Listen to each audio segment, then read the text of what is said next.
There it is. I had to pull the original floppy apart, clean the heads, and lube up the rails, do all kinds of stuff, but it finally works now. It was a little sketchy at first.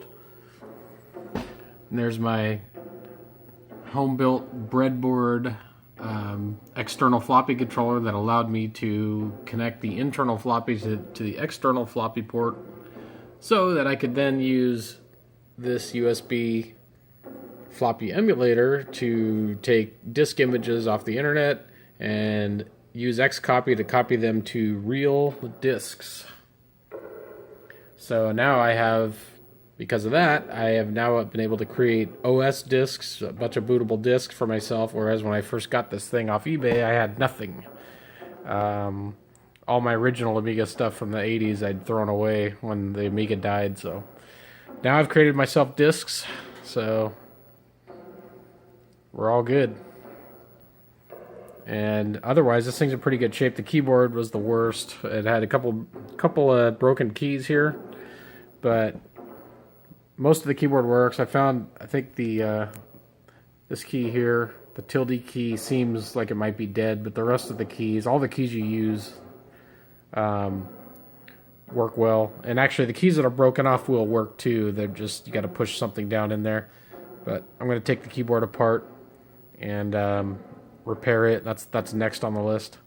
I got the audio connected up. It's stereo audio, and I just mixed it and put it through the single speaker on this old monitor over here. That's where the sound's coming from.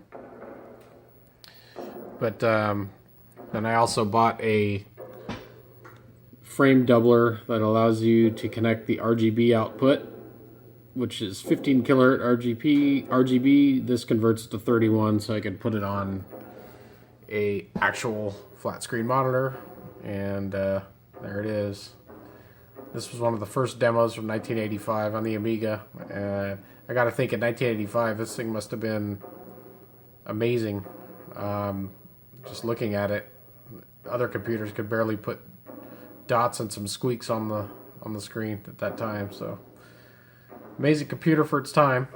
And I had bought one of these, saved up and bought one of these all myself back in the day, probably 1989 or 90. And mine died pretty quick, but I was able to find this one from 1987. I looked at all the chips. They're all dated in 1987, so this was made about halfway through, like summer of 87. And it's got the ROM 1.2. Everything works good. Even the memory expansion that's in the trapdoor works, and the real-time clock on it works as well.